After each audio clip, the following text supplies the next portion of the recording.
हाँ, नमस्कार दोस्तों एवं छात्र छात्राओं।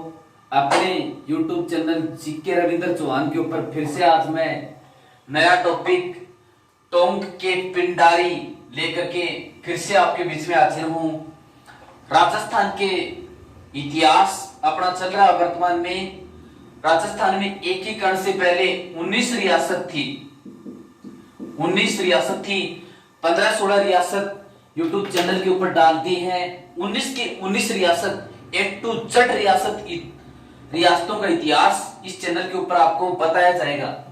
तो देखो, ये लॉकडाउन लगने के बाद में क्या क्या पढ़ा चुका हूं, चैनल के ऊपर जो वीडियो डाल चुका हूं वो पीछे आप देख सकते हैं। एक तो राजस्थान का भूगोल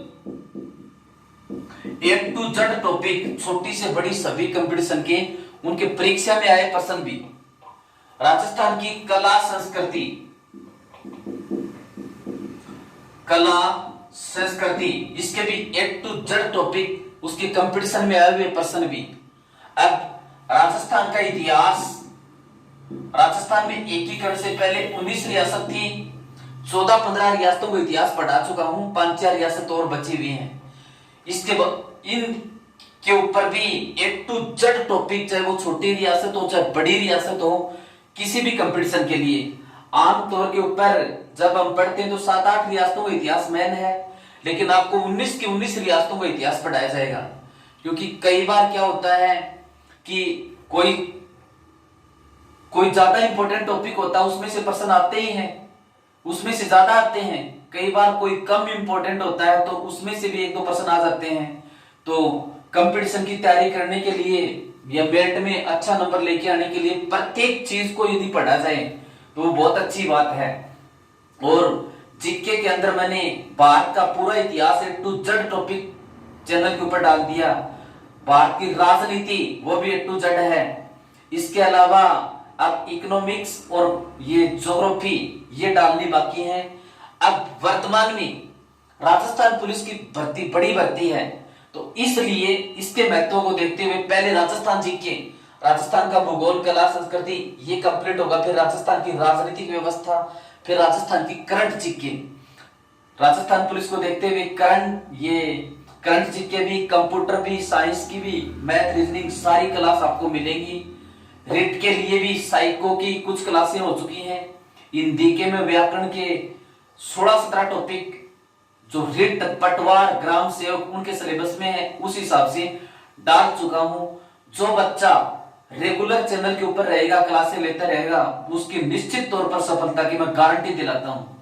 देखो, ये थोड़ा सा लॉकडाउन इस कोविड महामारी के कारण से लग गया, इसलिए ऑफलाइन क्लासें संभव नहीं, तो ऑनलाइन क्लासों के माध्यम से मैंने भरपूर प्रयास किया है। मैंने इस पढ़ाई के हिसाब से इसको लॉकडाउन समझा ही नहीं, क्योंकि पढ़ने के लिए लॉकडाउन थोड़ी ही है। कुछ नेगेटिव प्रवृत्ति के स्टूडेंट ऐसे होते हैं कि लॉकडाउन लग गया कि परीक्षा भले ही होगी नहीं, तो उनकी संगत में जो पॉजिटिव स्टूडेंट आते हैं उनको भी प्रभावित करते हैं। परीक्षा आज नहीं तो कल, कई पूछते हैं कि अगस्त में होगी, 2020 में होगी, नहीं, परीक्षा निश्चित तौर पर होगी।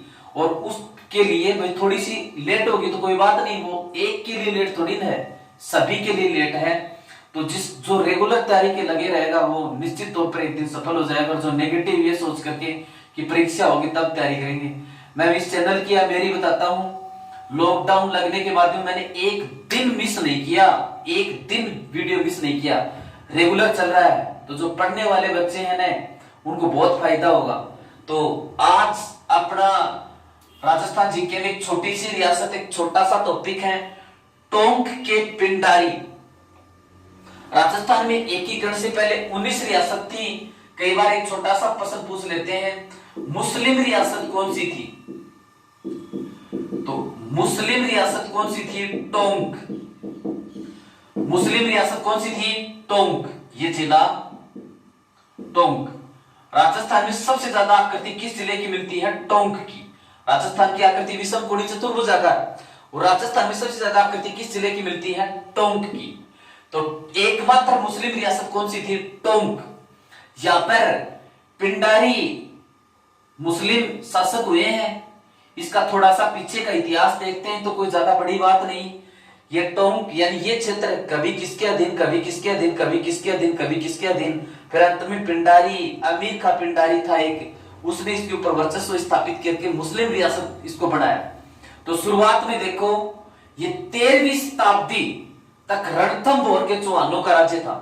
यानी जब 13वीं सदी तक 13वीं सदी तक यह क्षेत्र रणथंभौर के चौहानों का था, या रणथंभौर के चौहानों के अधीन था। यानी ये वर्तमान का जो टोंक है ये 13वीं सदी तक ये क्षेत्र रणथंभौर जो सवाई माधोपुर में है, रणथंभौर के चौहान, रणथंभौर के चौहानों इसके अंतर्गत आता था 13वीं सदी के अंत तक। कौन कौन सा क्षेत्र है? टोरी, टोकरा और लावा इस टोंक के अंदर पड़ता है। टोरी,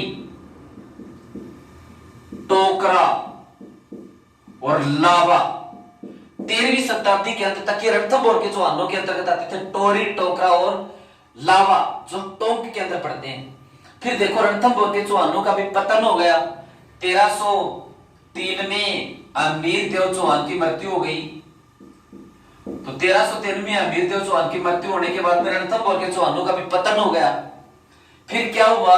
16वीं सदी के प्रारंभ में सिवाड़ के गुहिल वंश का अधिकार हो गया इस क्षेत्र के ऊपर। 16वीं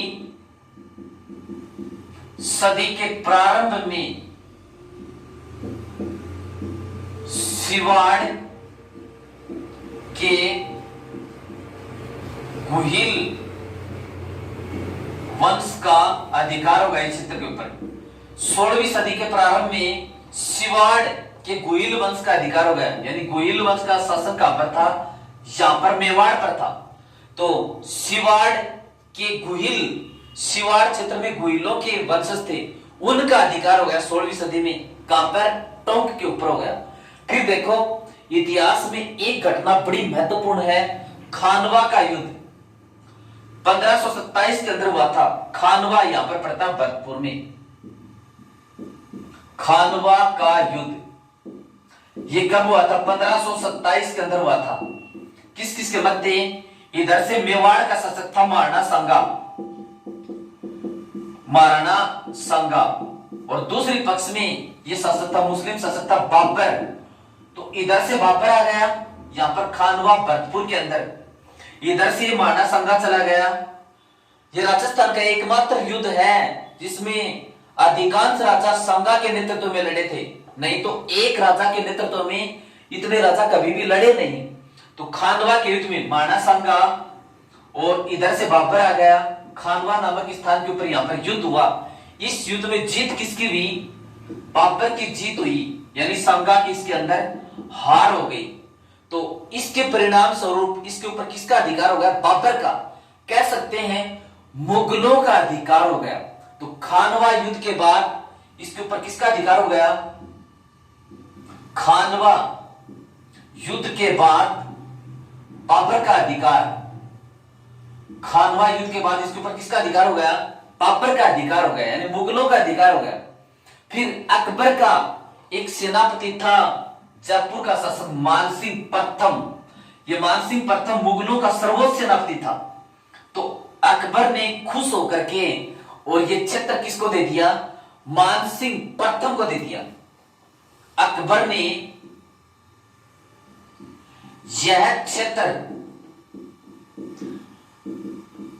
यानी टोंक वाला क्षेत्र, तब तक इसका टोंक नाम नहीं पड़ा था।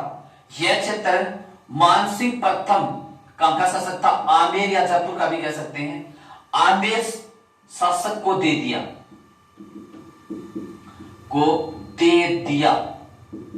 अकबर ने यह वर्तमान का टोंक क्षेत्र है ये किसको दे दिया? इस जयपुर का शासक था मानसिंह प्रथम, मानसिंह प्रथम को दे दिया। ये जो आज का टोंक है ये दे दिया। उस समय इसका टोंक नाम नहीं था। मानसिंह प्रथम ने टोंक के आसपास के 12 गांव भोला ब्राह्मण को दे दिया। देखो क्या घटना घटती है। मानसिंह प्रथम ने, मानसिंह फर्स्ट ने टोंक के आसपास के 12 गांव भोला नामक ब्राह्मण को दे दिया। यानी अकबर ने तो ये टोंक मानसिंह फर्स्ट को भेंट किया था। मानसिंह फर्स्ट ने टोंक के आसपास के 12 गांव, यानी टोंक के आसपास के कितने गांव? 12 गांव, 12 गांव भोला नामक ब्राह्मण को दे दिया। इस भोला ब्राह्मण को दे दिया।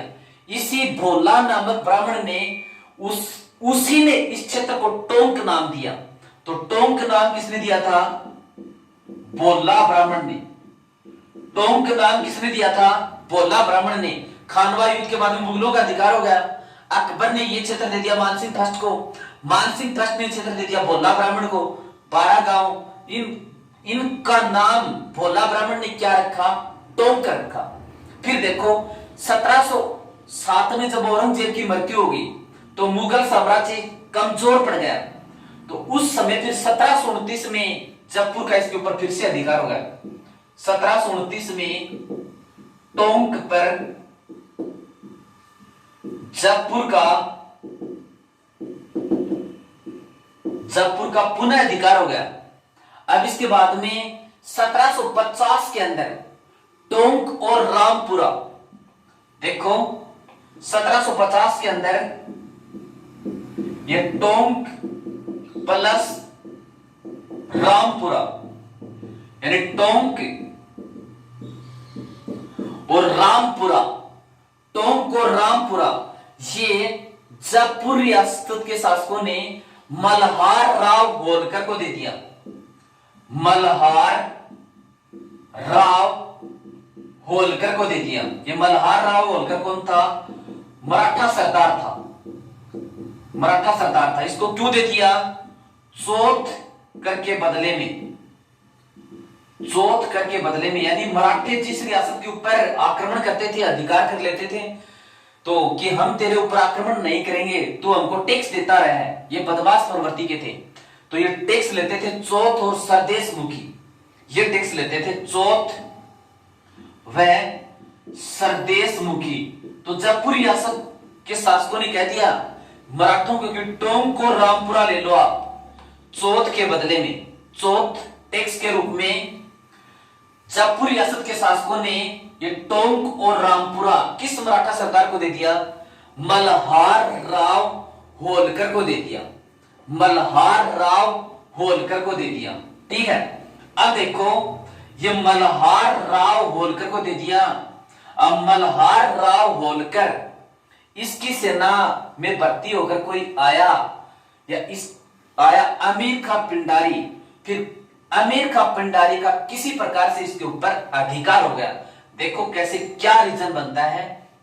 अमीर खां पिंडारी ने फिर टोंक रियासत की स्थापना की। अब इस अमीर खां पिंडारी, इससे संबंधित क्या क्या प्रश्न बनते हैं, क्या बात है? कौन था ये कोई राजा का पुत्र नहीं था। अमीर खां पिंडारी ये मुरादाबाद के संबल गांव में, यानी ये मुरादाबाद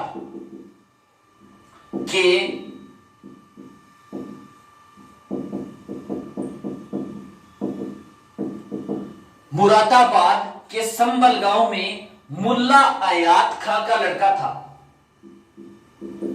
मुल्ला आयात खां का लड़का था। ये अमीर खां पिंडारी जिसने इस टोंक रियासत की स्थापना की और अंग्रेजों ने इसको मान्यता दी, टोंक रियासत की स्थापना की। अमीर खां पिंडारी कौन था? मुरादाबाद के संबल गांव में मुल्ला आयात खां का लड़का था, यानी इसके पिता का नाम मुल्ला आयात खां, और मुल्ला आयात खां मुरादाबाद का था, और मुल्ला आयात खां संबल गांव में था मुरादाबाद में। उसका लड़का था अमीर खां पिंडारी। अब इसने टोंक रियासत की स्थापना देखो कैसे की। ये 1787 में 20 वर्ष की उम्र में कमाने खाने के लिए घर से निकल पड़ा। 1787 में 20 वर्ष की आयु में कमाने खाने के लिए घर से निकल पड़ा अमीर खां पिंडारी, और ये भोपाल व राधोगढ़ की सेना में भर्ती हुआ। भोपाल जो मध्य प्रदेश में पड़ता है, भोपाल व रातोगढ़ की सेना में भर्ती हुआ। भोपाल व रातोगढ़ की सेना में भर्ती हुआ कौन? अमीर खां पिंडारी। पहले देखो पैसे के सैनिक होते थे। कुछ राजाओं के पास स्थायी सेना होती थी, कुछ के पास अस्थायी सेना होती थी। लड़ाई के वक्त लोगों को ले लेते थे, उनको पैसे देते थे, तो पैसे के सैनिक होते थे। कुछ स्थायी सेना होती थी, वो बिना लड़ाई झगड़े के भी राजा लोग रखते थे। तो इस तरह से ये 20 वर्ष की आयु में कमाने खाने के लिए 1787 में घर से निकल पड़ा और भोपाल व रातोगढ़ की सेना में भर्ती हुआ। इसने सेना के अंदर अच्छा पराक्रम दिखाया, और पराक्रम दिखाया तो ये देखो, इसको जसवंत राव होलकर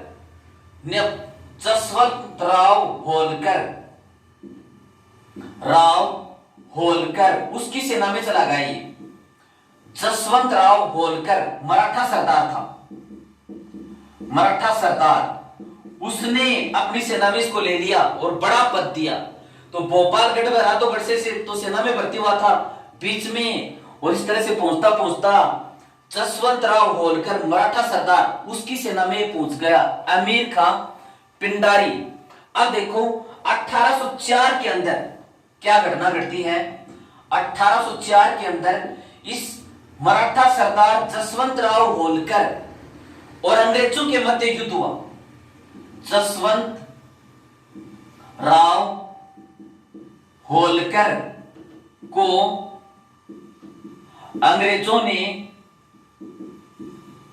पराजित किया। 1804 के अंदर जसवंत राव होलकर व अंग्रेजों के मध्य युद्ध हुआ।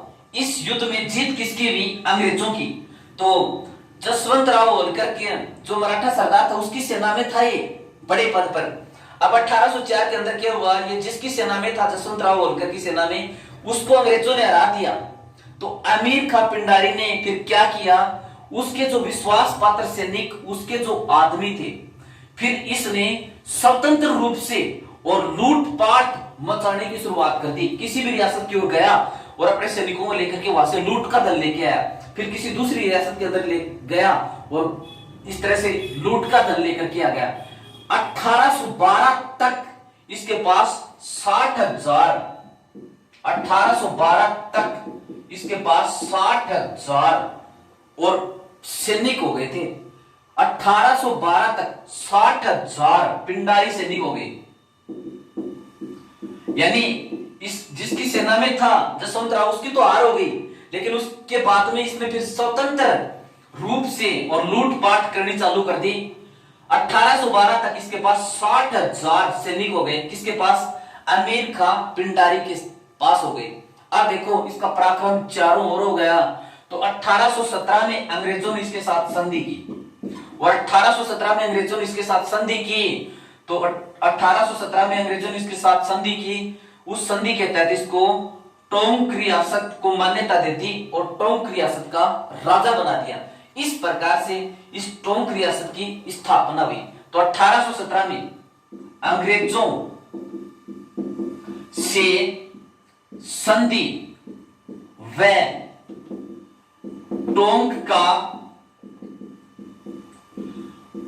का शासक बना कौन? अमीर खां पिंडारी। तो 1817 में इस टोंक रियासत की स्थापना हुई थी। ठीक है, अब देखो इसके बाद में अगला राजा टोंक का बनता है मोहम्मद अली खां। मोहम्मद अली खां, इसके ऊपर कंपटीशन के हिसाब से कोई खास पर्सन बनता नहीं है। फिर इसके बाद में तीसरा राजा बनता है इस्माइल खां।